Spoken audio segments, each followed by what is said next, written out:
que lobby ce qui mutu ça bien te mutu ngoma sali likambo bokokanga yete parce que makambo oyo FCC lobby wana cela démontre que bazali na volonté de makambo kende liboso wana ezali ya parlementaire ya ba député nommé parlement wana ezo refléter nommé je vous informe que parlement wana ezo refléter ils ont reflété le choix de la population. La première des choses, tout le monde qui est meilleur à Voilà, c'est parti très chers internautes Balandier Vision Plus Télévision. Vous nous suivez de partout, France, Belgique, Afrique, RDC. Merci à vous rejoindre Bissot parce que nous sommes là pour vous servir. Tout ça, pour nous mettre la binôme solo et politique les gars Mboka. Alors les autres mon Mboka Marcel Kibong ensemble de Robeta actualité politique. Tokolobela ne mon ansemi o abima Kibong na CNPP azongi nanda kunaye. Alors mituna tokotuna Nanya responsable ya bateau babomaki tant ba perquisition et que ça les montre la police na ba militaire Bundu Diamayala et puis tokolobel également démarche à 13 personnalités politiques na civil ba oyo ba zo projeté comme on a Joseph Kabila pour na koluka ko solo la makambo ya consensus autour ya makambo itali réforme ya commission électorale nationale indépendante mais FCC il faut qu'on rappelle que ba boya qui démarche on a ba bon ligne glissement en 2023 t en plus de cela bango ba ligne débat wana et ça les cadre institutionnel. Mon amboka Marcel Kibonge, bonjour et bienvenue. Bonjour, merci monsieur le journaliste. Yaoubak Césali, avant de poser Motuna Nangaï. Oui, d'abord, avant toute chose, merci pour l'opportunité de monsieur le sous tous les canaux, plateforme la Bino Oyo, on a Koloba, Bakamotali Congo. Avant toute chose, on a présenté mes condoléances, on a tout un confinement Oyo. Et pas plus tard hier, qui soldats Moko avait été massacrés donc en plus à coronavirus, pas pour filmer la Congo, on a profité. On a Touri. Condoléances à la famille, on se va toucher directement. En tout cas, nous avons fait ça sur le cas Congo, il est temps, nous, les politiciens, de prendre conscience que le côté des mains, c'est pourquoi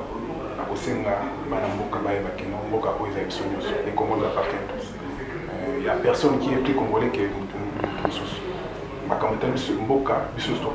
Politique, tous s'intéressent à la politique.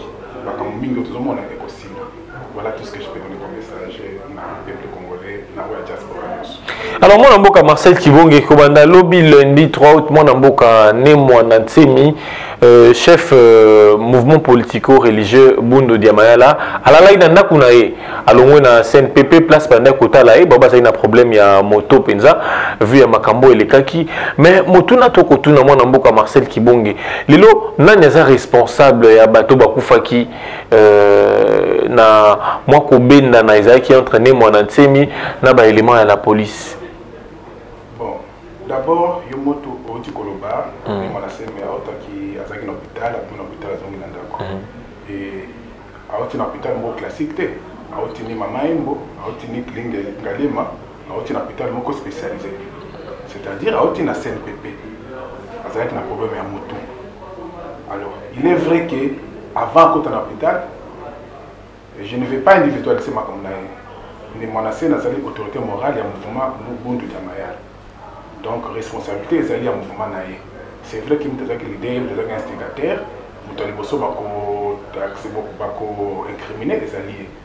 Mais il se fait que, quand vous avez dans la police, à la acteur politique en Boka Oyo, à la politique, et puis à qui des fois député, tout s'intéresse à qui, tout l'anda.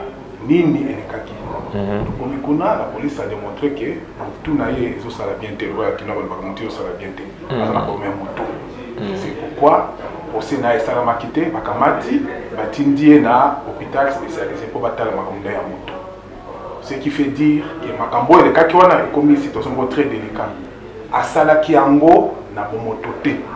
Asala Kiango en tant que malade, en tant que moto est normalité. Donc, tout ça n'a état de droit. Tout ça n'a état de droit. L'état de droit, pas comme un moto. Il faut dire qu'il y a Mibeko. Mibeko le lobby. Ceux qui mutu, ils ont ça bien. Mutu, ils ont ça les camps. beaucoup de parce que Sali Yango en a mes conscience, c'est-à-dire Azali malade, beaucoup soit pour traiter Azali normal et puis Makambo le cas qu'on a beaucoup de cas qu'on réparer.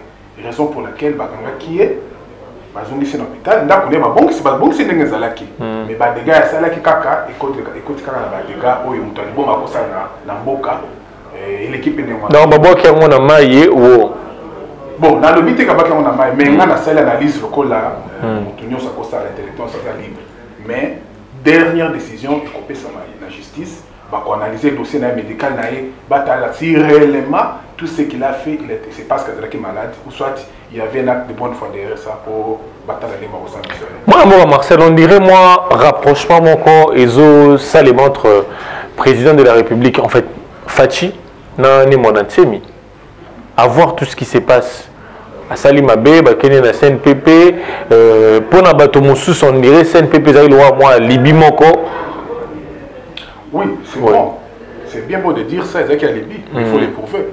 Donc, bakani mona semi batie na boloko. Bakomi ko sambisa e makambalobi ezali makambo ezali na nzelate. C'est comme ça que va conclure qu'azali malade. Ba mimi en hôpital. Bon talibo manego ça va point de presse.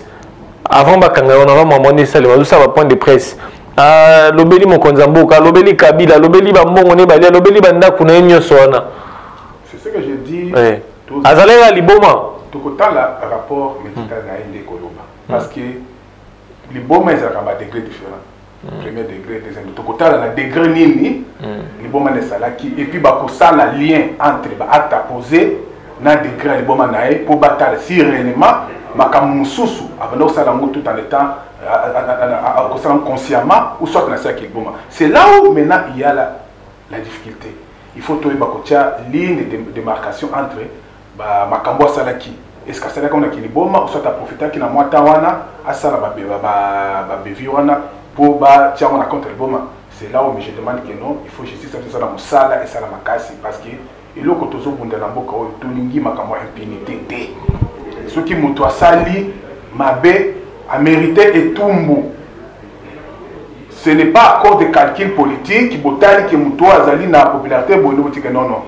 Mais on dirait calcul politique et zobetama. Pardon, oui, c'est comme si la prêté l'instation non non, na lobby de la seule analyse.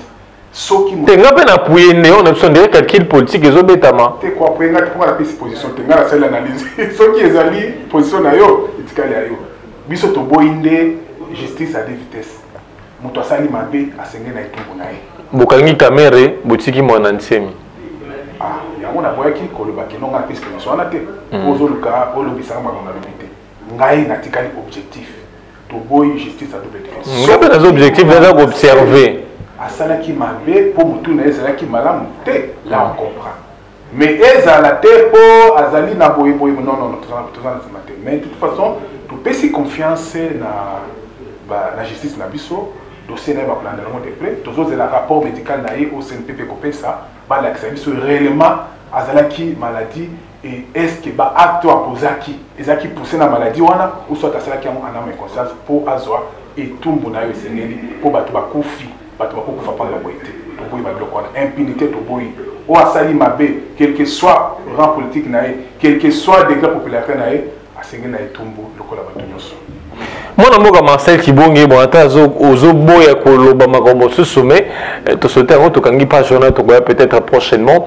Alors tout le la démarche il y a 13 personnalités politiques na civile bato baza pena ko mona ba politique ba mona kinanga ba mona mokonzi ya mboka ba moni chole ba moni bato belé bamoni bango pambate balingi penza to fanda na mesa pour na trouver consensus na makambo itali réforme ya commission électorale nationale indépendante pour na éviter makambo to mona na 2006 2011 2018 position na yezani parce que déjà na FCC bango baboyi balobi était bango baza ouvert na ba débat yeza démocratique pour yeza na ko salima na ba cadre institutionnel.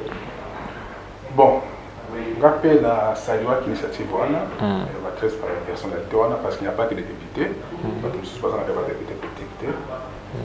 Vous savez makambo mususu il faut tous la prévoir ceux qui to la dire makambo seni ce côté pour reconnaître l'élection chaotique en 2023.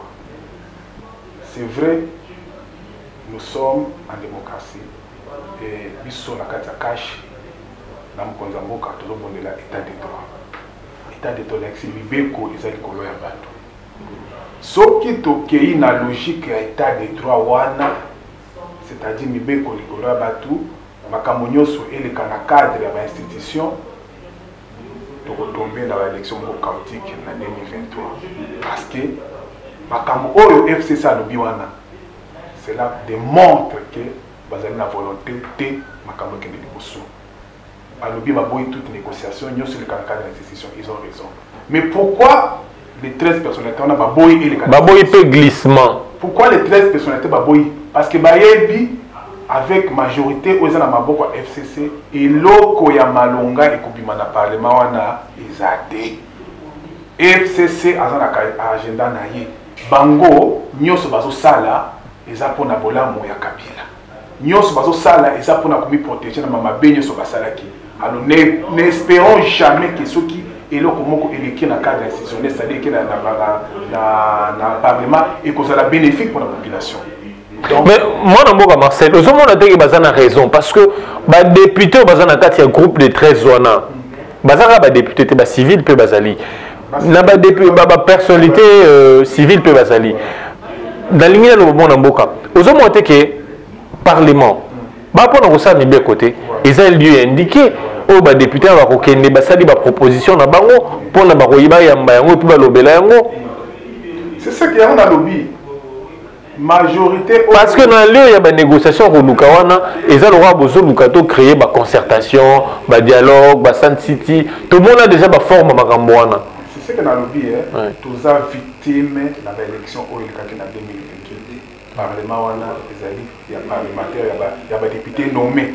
Parlement, ils ont réfléchi. Nommés?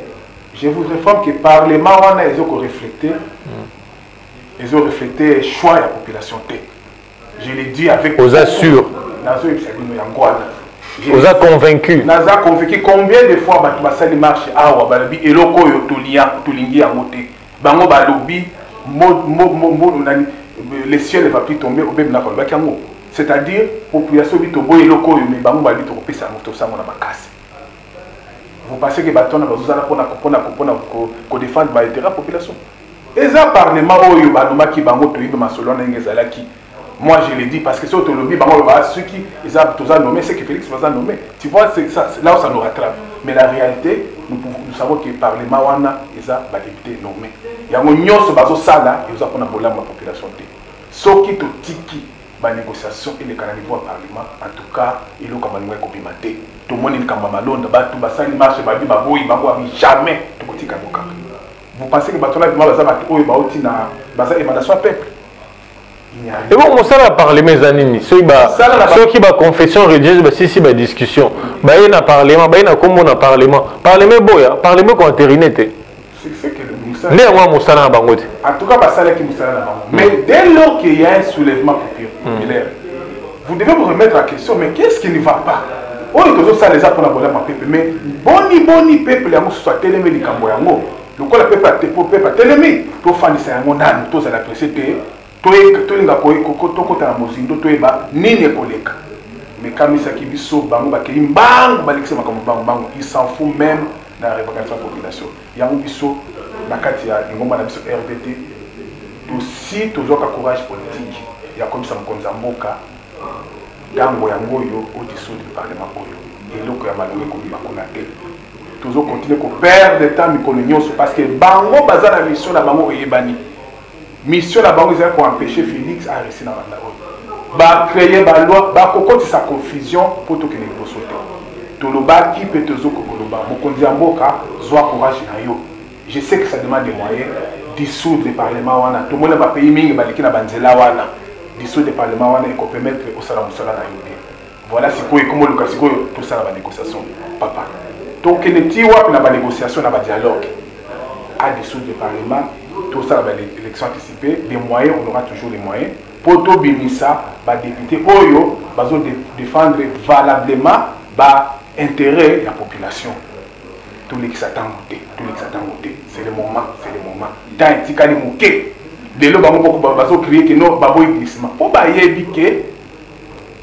mandat ou Félix Bakobunda pour babelisi na kaka a échoué pour bazo argument ya koseka na 2023 to le baki yango batoka ki sauter rien il n'est jamais ta première faire azwa courage azwa décision courageuse à dissoudre le parlement pour banda l'élection anticipée. Voilà la seule chose qui nous reste.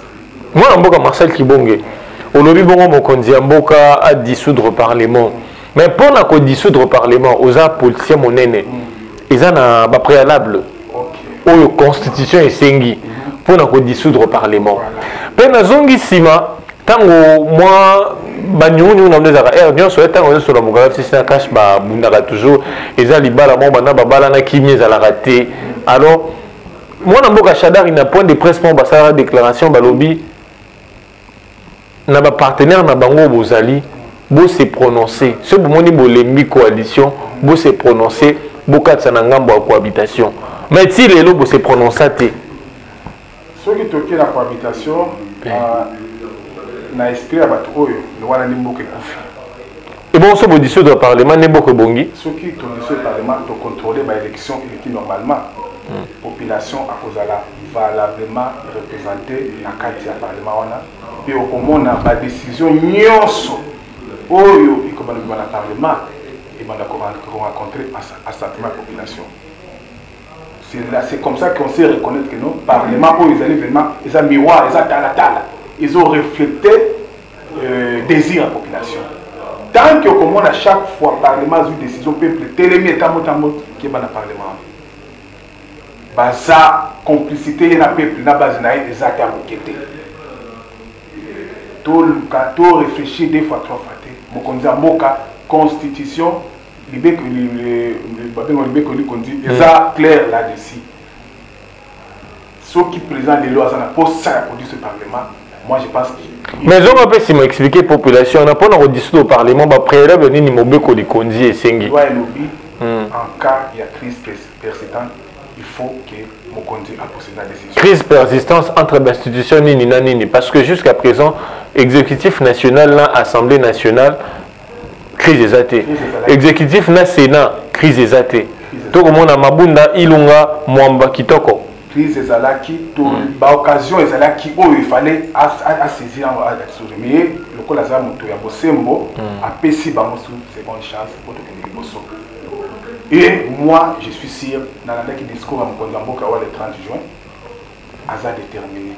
Ce qui moi nous sami sous Bokoyoka qui est à côté sur le parlement. Parce que mon copain Lembi a constaté que Makambo Tolbaka biso bato RDT biso ba veti c'est que liste Etienne Tolzaka a raison. Mais il le quoi ça mutuma monene a Isaac n'a pas sens naé mais a constaté dans le discours naé que cette fois-ci ça ne va pas. De l'autre côté, il y a une mauvaise foi manifeste. Binobe mauvaise foi zali tango ilunga telemaki bo signer 162 bo contre-signer 162 ordonnances sans que ilunga eba. Botini la mission de service na Okatanga. Na lombango. Siko musato zo sala tout. Oh bango bosala ngwa dessin. Bonne foi ce qui mauvaise foi ça pas na bango te bino boza mauvaise foi envers qui envers le FCC ou envers le peuple congolais. Et là ko ilunga foi yeba azali premier ministre ba congolais. Aza premier ministre ya FCC ya Kabila te. Aza wana pona intérêt. Président pas za ba congolais. Aza pega ya cash te. Neboka aza pe ya FCC. Na lobby ba décision au Mokonzamboka azwaki. Est-ce que le peuple est acclamé qui a monté? Peuple est salaire qui a monté? Oyoka qui muto telemi kaka peuple a sali pour contredire. Mais besoin un contexte que ni contexte ni pour nos décision na balobi besoin un contexte ya coalition. Contre ça et acte ya dans le poteau il y a haute portée politique. Ndé balobela ki ndé lugaloba na communiquer wana exact haute portée politique alors mouvement qui le roi moins sincère. Écoutez, tous ça na séparation pouvoir mutamto ça musala na ye donc musala ya parler de ça bo c'est intérimaire ou contre-signé document ordonnance nous ezalaki bazuzi bango basala ikunga likamba sala musala na ye atika bazuzi basala musala na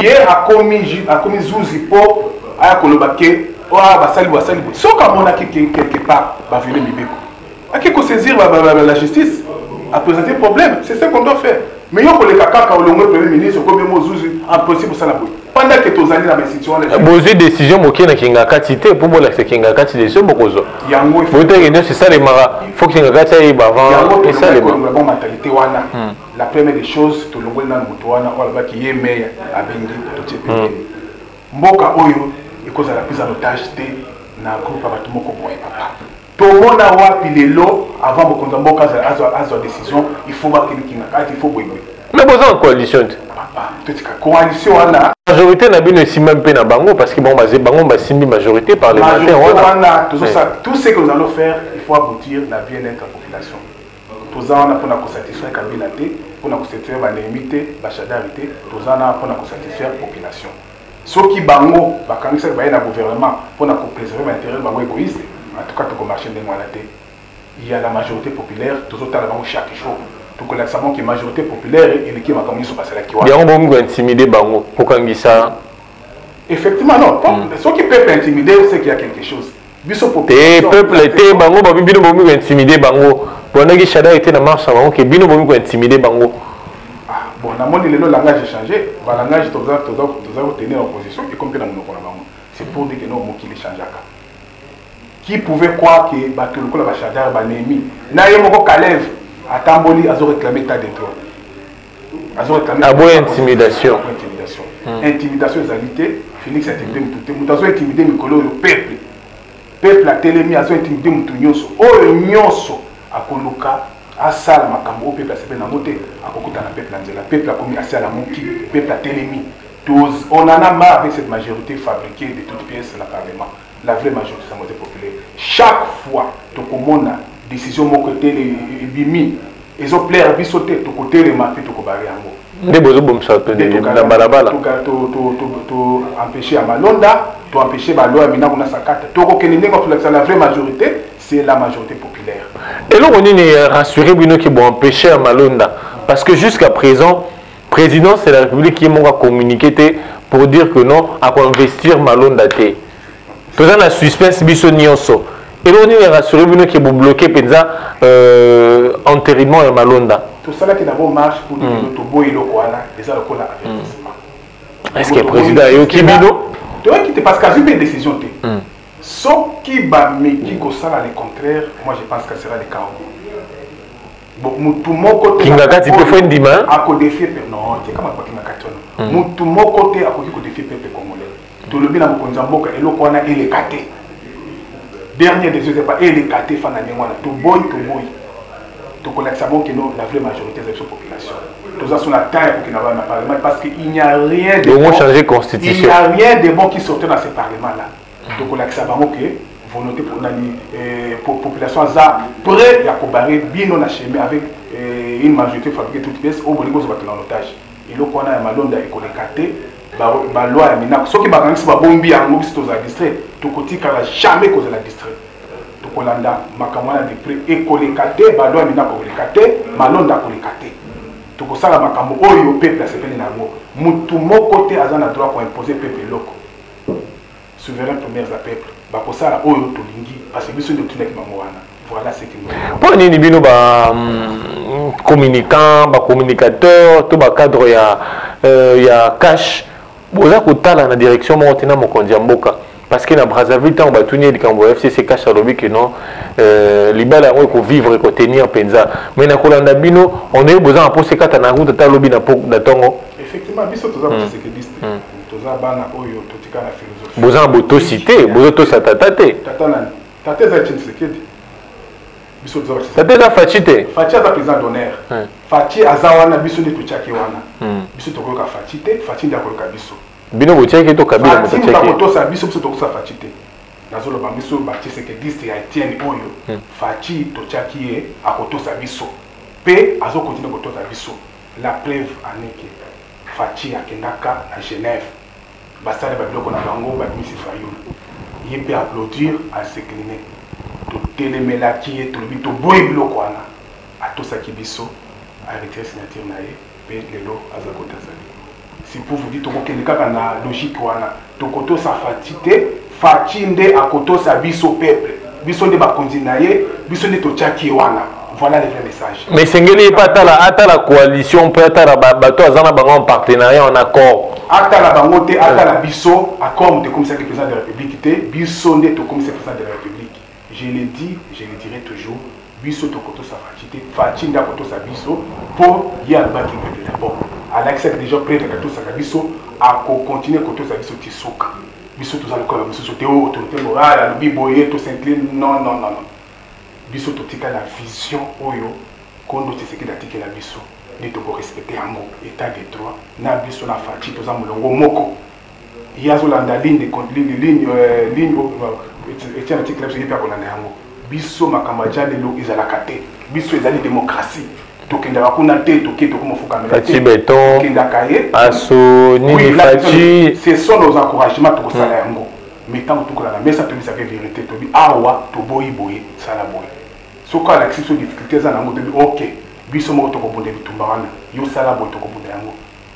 To l'accès va débat député, oh, ça temple, il y a démocratie va violer la carte papa. Temple to longue na to tongi na mbongo na soit contribuable, yo le go sala bozo ba na temps na mbongo na so. Mais constitution est définir inviolabilité il y a parlement hein. OK, constitution na biso sala ka yango, ce qui constitution donc beaucoup qui veut violer yango.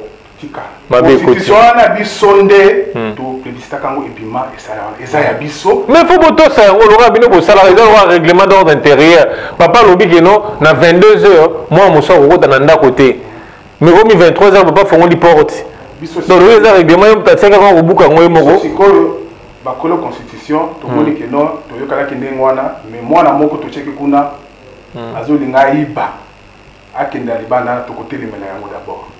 La constitution to kotika fando la te pour constituer lobby ki boye biso to moni ki eloko oyo ikomema biso na liwa to kotele yango constitution za nzambe te to kotosa yango mais surtout senti que moi fa moko ezawa en attendant tout ça là ba tozwa fait to utiliser ba mécanisme prévu pour ba revoir yango to kotele mananu pour to éviter les pires et après on va revoir. Il n'y a pas une constitution parfaite ba fa ezalaka.